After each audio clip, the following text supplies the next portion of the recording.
So FC Barcelona have defeated Unionistas 3-1 with a goal coming from Alejandro Balde, another one coming from Jules Kounde and Ferran Torres. We did it. We're going to the next round. We have achieved our objective. Yes, was it kind of embarrassing to see Barcelona kind of get a little, there was some struggling going on against this third division club. Yes, it is kind of embarrassing, but at the end of the day, we got the job done. We're going to the next round. And if you guys don't know who we might potentially place in the next round, it's either going to be Sevilla or Athletic Club or Mallorca, Celta Vigo, Real Sociedad, Girona, and then we either have Real Madrid or Atletico Madrid. We don't know who out of those two teams are going to go to the next round because Real Madrid and Atletico Madrid are currently playing against one another. And I'm currently also watching this game on TV right now. So the game is going on while I'm recording this video. I have no idea if one of our options is going to be either Atletico or Real Madrid. Hopefully, for us as Barcelona fans, I kind of do want to see Real Madrid go through because, to be honest, I want to see Barcelona go up against Real Madrid in a future cup, in the future, like in the quarterfinals or semifinals or in the finals of the Copa del Rey, because we just need that type of revenge. If they're gonna take a trophy away from us, which was the Spanish Super Cup, I want Barcelona to take away one of the trophies for Real Madrid. So hopefully Real Madrid go through, and then we face them in either the quarterfinals, semifinals, or the finals. Ideally, I would like to see them in the finals and take that trophy away from them. Yes, I know that you guys are probably like, this guy is insane. Does he not know the type of level that Barcelona is in right now? Real Madrid is just going to take another trophy away from Barcelona. No. I think that Barcelona will get better. I think that we will strive forward and Xavi Hernandez will get things right.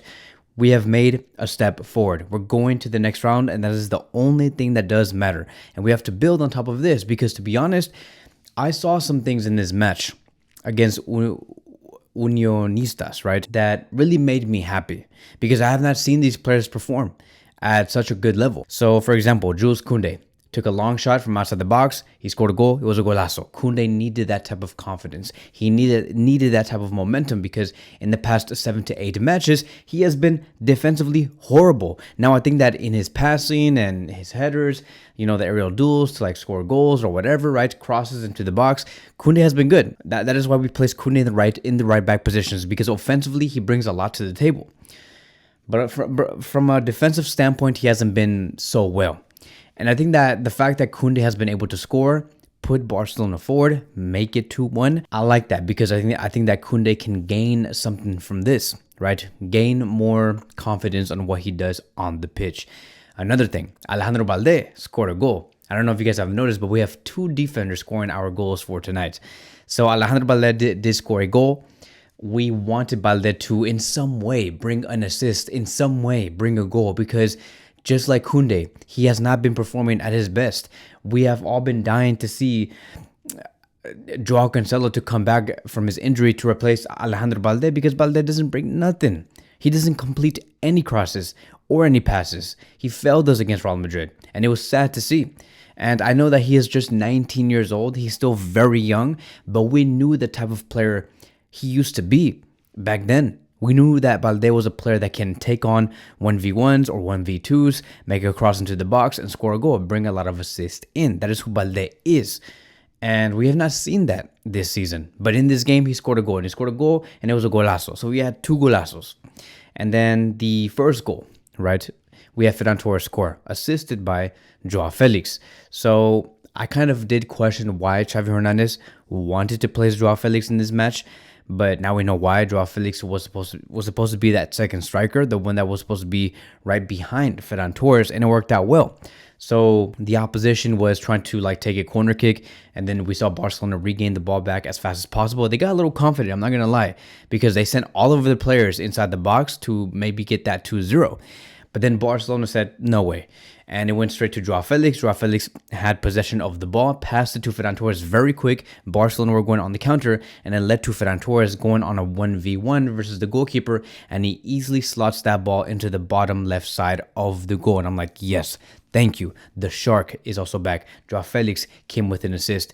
So a lot of good things happened in this match that I really did enjoy. It wasn't a perfect match. I'm not saying that this match was something that, is one of the best matches that we have placed out here this season. I'm not saying that. What I'm saying is that we took a step forward. Joao Felix was involved. Ferran Torres was involved. Balde was involved. Kounde was involved. And keep in mind, out of all of this, Out of all of these great stuff that we have seen so far in this match, another player that I do want to shout out, it is Cubarsi. Cubarsi, which is one of Barcelona's center backs. And let me tell you, this guy here, let me see if I'm doing the math correctly. This guy here, this player, this center back that we saw, that came over for Christensen. Christensen had to leave because there was like some sort of overload. But this center back here, I am 9 years older than this center back. And most of you guys are only probably like a year older than this center back, right? He's 16 years old. 16 years old. I do get impressed by seeing a 16-year-old striker or a 16-year-old right winger or a 16-year-old left winger. But to see a 16-year-old center back at Barcelona and perform like this, it was amazing. I was more than impressed. I left out this game satisfied, knowing that Barcelona's defensive line in the future is going to be held in good hands. Because you're going to tell me that in the future, right, maybe in about 4 or 5 years, when Araujo needs help and Kounde needs help, right, because they can't play all the minutes, that we're going to be having our backups being Mikael Faye, who is another great center back, who is also like 17, 18. No, he's 19 years old. And then we also have Cubarsi. Are you kidding me? These are two center backs that bring a lot of technical quality, and they both know how to defend. So we have two center backs already under the age of 19, almost ready to full-time play in the first team. And so I want to bring you guys some stats about Cubarsi, who made his debut in this match and also assisted Jules Kounde in this game. Here are going to be his stats right here. So like I've said, he is 16 years old. He played 45 minutes. He came into the second half. 56 out of 60 passes were completed, which was a 93% accurate rate. 1 assist, 1 chance created, 2 tackles completed, which was the most in this match. 4 out of 6 long balls completed, 0 times dispossessed, meaning that he lost the ball 0 times, and then 2 out of 3 ground duels won, and 1 clearance. How about that? A 16-year-old center back putting out numbers like this. I don't even think someone like Araujo can do something like this, because technically, on a technical level, Pau Cubarsi is better, and it shows, right? I'm not saying that he's a better defender, but on the ball, he is amazing, and you just love to see it, right? So we saw Pau Cubarsi show up, bring an assist. We had all of these other players who have not been showing up take the step forward. Now, like I've said, it was not all sunshine and rainbows. I just wanted to point out like the good things that happened, because I think that we need that relief. We need that extra positive motivation for us, for all of us, for the Barcelona players, for the coach, and for us. But I'm going to be pointing out some things I did not like. For example, if you look at the attacking momentum of this match between Barcelona and this team, right? If you look at the very beginning, on the far left corner of this image, you can see that the opposition did have a chance. They had a very early chance. They almost scored the first goal within the first 50 seconds.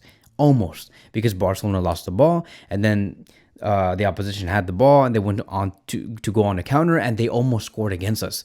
And I remember at that time, when that event happened, immediately the camera cut to Xavi Hernandez, and Xavi Hernandez looked so furious. He's like, are you kidding me? My players cannot do the most simplest things and just maintain the ball. Because Xavi is somebody that has always explained in multiple occasions, in multiple interviews, that he is a coach that always dies to have the ball.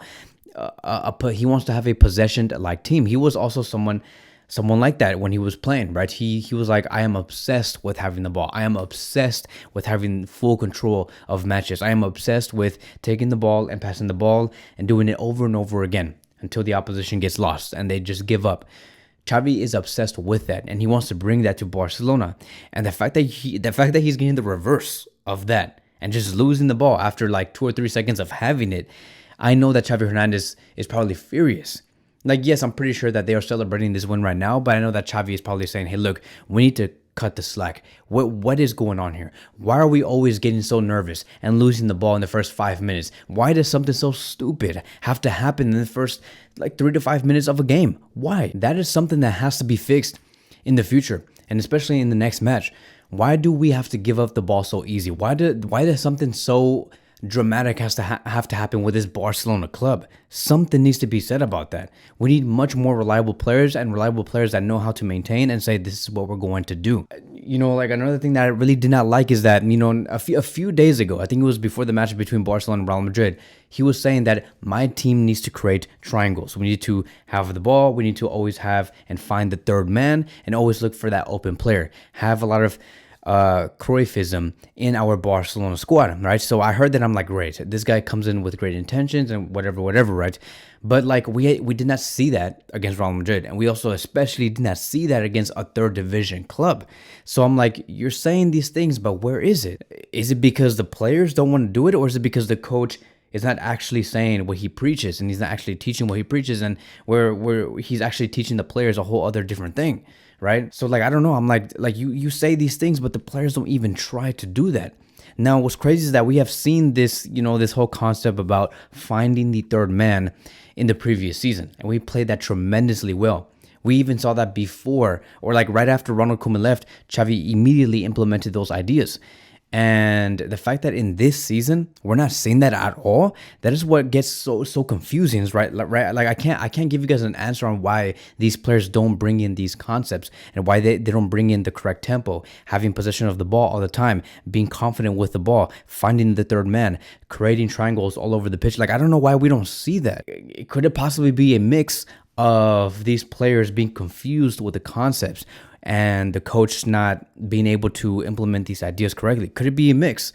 Because I'm not going to fully blame Xavi Hernandez on this, because we have to remember that these players are human, that these players are just like us, and sometimes it is hard to understand these concepts, and it is hard to kind of do what the coach says and then try to implement it under high pressure when people are trying to take the ball away from you.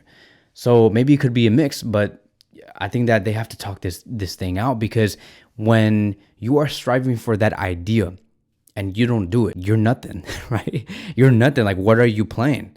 There is no idea at the end of the day if you don't do that exact thing that you have been told.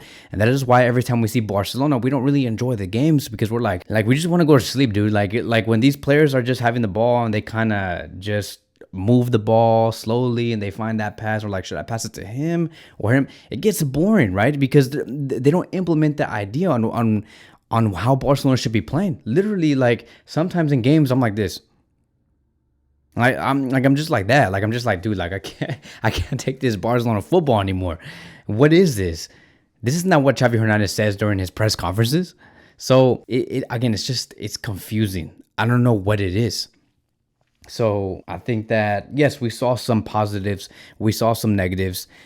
I would say out of 10, I would give this a 6.5 out of 10. In the previous games, I would give it like a 4 out of 10 or like a 3 out of 10, but we made that step forward. I just need Barcelona to come in with much more rhythm, better tempo, better everything. And so lastly, I do want to give out a quick shout out to Iñaki Peña. Iñaki Peña did save us twice in the last few seconds of the match. There was like 2 very hard shots going up against us, and Iñaki Peña saved us twice. It was like humongous saves, and I'm like, that is exactly what Iñaki Peña is known for, is those like blocking those shots, right? I don't think that when he has the ball on his feet and he has to pass it under pressure, he's not so great, because he does, to me, in my opinion, look very nervous, and he continues to look very nervous. And, you know, we saw some mistakes from him and from the communications between the center back and Iñaki Peña at some points through the game. And I'm like, dude, really? Like you asked for the ball, like Kounde passed the ball to you, and then you just let that ball go somewhere else, and then now we might potentially lose the ball, and you know what I'm saying? But Iñaki Peña, when it came to like blocking those shots, amazing. I loved it. He saved us. It could have been 3-2. It could have been 3-3. But Iñaki Peña was there in the correct moments, and he showed up. So congratulations to Iñaki Peña for what he did, and I hope that he continues to go on this form and gets even better with the ball. And so that is going to be wrapping up today's video. Thank you guys so much for watching, and I will see you guys in the next one. Peace out.